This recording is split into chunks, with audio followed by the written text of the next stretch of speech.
अगली बड़ी खबर यूपी के जौनपुर जिले से है, जहां लव जिहादी सुधर जाए नहीं तो खैर नहीं। जी हां, यह खबर है जौनपुर जिले के सिकरारा थाना क्षेत्र में उत्तर प्रदेश सूबे के मुखिया योगी आदित्यनाथ का आगमन मल्हनी विधानसभा बीजेपी प्रत्याशी मनोज कुमार सिंह के सहयोग में हुआ। सीएम ने बीजेपी प्रत्याशी को कमल पर वोट करने की अपील की। उसके कई अहम मुद्दों पर चर्चा करते हुए प्रदेश में बढ़ रहे लव जिहाद पर सख्ती से बोलते हुए कहा कि लव जिहाद को सख्ती से रोकने का काम करेंगे। जल्द ही इसके लिए कानून बनाया जा रहा है। बहन बेटियों के साथ गलत काम करने वाले यह जान के उनका राम नाम सत्य होना तय है। इसी के तहत ऑपरेशन शक्ति का उपयोग किया जा रहा है। हर हाल में मां बहन के सुरक्षा व सम्मान के लिए हमारी सरकार प्रतिबद्ध है। कोई भी अगर उनके सम्मान को ठेस पहुंचाया तो उसका स्थान जेल ही होगा। उन्होंने प्रत्याशी मनोज सिंह के बारे में कहा कि छात्र जीवन से ही किसानों नौजवानों की समस्या को सुना व समझा है। बीजेपी ही एक ऐसी पार्टी है जिसके कार्यकर्ता ही विधायक के सांसद, मंत्री व प्रधानमंत्री बनता है। देखिए लक्ष्मण कुमार चौधरी की। देखिए जौनपुर से रवि किशन शुक्ला को हम लोगों ने गोरखपुर से सांसद बनाया।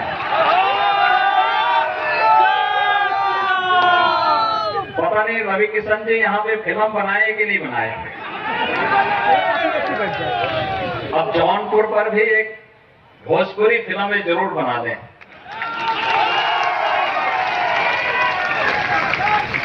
और जिसमें जौनपुर की इमरती और जौनपुर के इत्र इसका खूब प्रचार हो। दूसरा, राज्यसभा के लिए हम लोगों को जब प्रदेश की किसी बेटी को भेजना था तो हम लोगों ने श्रीमती सीमा द्विवेदी को ही यहाँ से बुला करके भेजा। जय श्री राम, जय श्री राम। और भाइयों बहनों,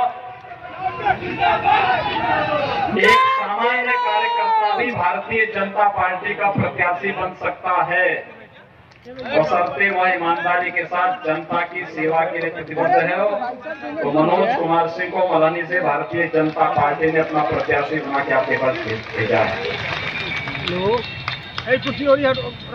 हाँ, आज आपकी जितनी बड़ी संख्या है, बोला सर मैं वीडियो बनाऊंगा, जो आपके अंदर उत्साह है, जो उमंग है, ये उमंग इस बात को प्रदर्शित करता है कि मल्हनी विधानसभा क्षेत्र के लोग संकल्प ले चुके हैं और संकल्प लेकर के उन्होंने तय कर लिया है कि वे आज क्या करने जा रहे हैं। आप बैठे आराम से भाई, ये सब नमूने आते रहते हैं, ये सब नमूनों की बहुत चिंता नहीं करनी चाहिए।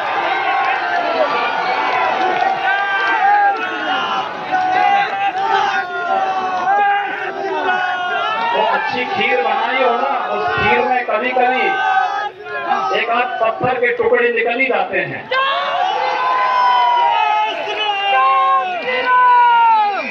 उसे निगला नहीं जाता, उसे थूका जाता है।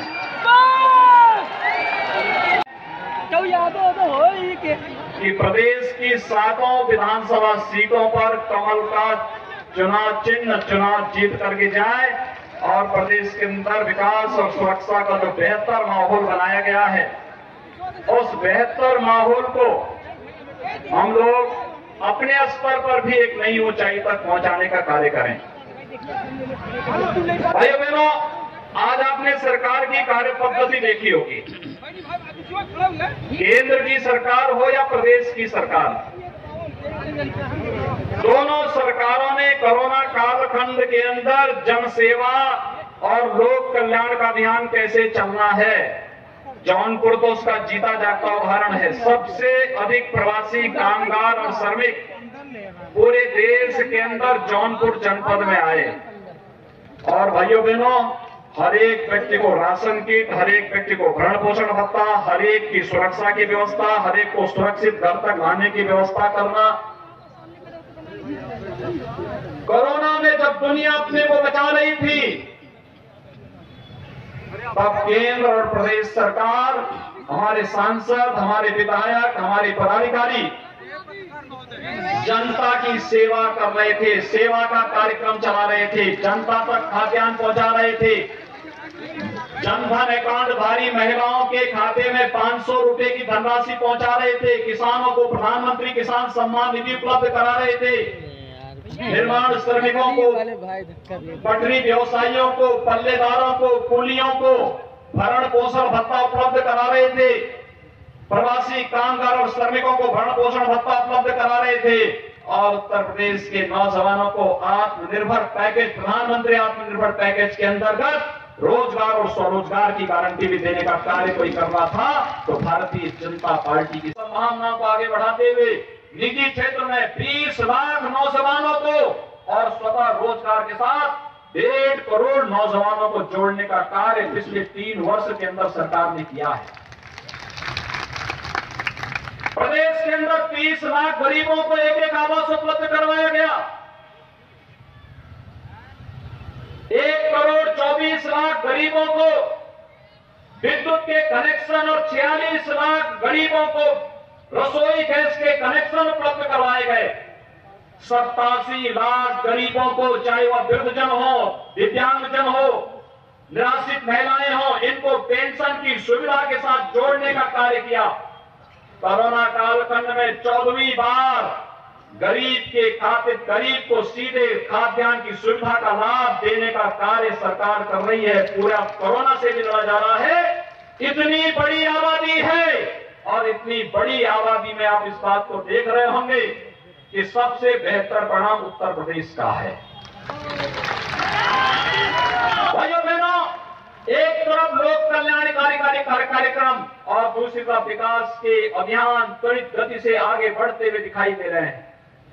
एक एक कार्यक्रम, नित्य नए आयोजनों को आगे बढ़ाते हुए हमारी सहानुभूति एक गरीब के प्रति है, किसान के प्रति है, नौजवान के प्रति है, महिलाओं के प्रति है, समाज के प्रत्येक तबके के प्रति है।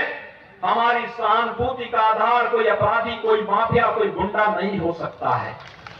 लेकिन समाजवादी पार्टी की सोच क्या है? आपने 3 दिन पहले समाजवादी पार्टी के राष्ट्रीय अध्यक्ष का एक वक्तव्य सुना होगा। आपने देखा होगा जो गोडने, जो अपराधी, जो माफिया प्रदेश के अंदर गरीबों और व्यापारियों की संपत्ति को कब्जा करके अपनी हवेलियां खड़ी करते थे, इस समय कितनी मजबूती के साथ उनकी छाती पर शासन का बुलडोजर चल रहा है। तो आप देख ही रहे होंगे, रोज नई नई बातें आपको किस्से कहानी सुनने को मिल रहे होंगे। और लेकिन भाइयों बहनों, आपने देखा होगा जब ये कार्य हो रहा है तो किसान को अच्छा लग रहा है, नौजवान को अच्छा लग रहा है, हमारी माताओं को, बहनों को अच्छा लग रहा है। प्रदेश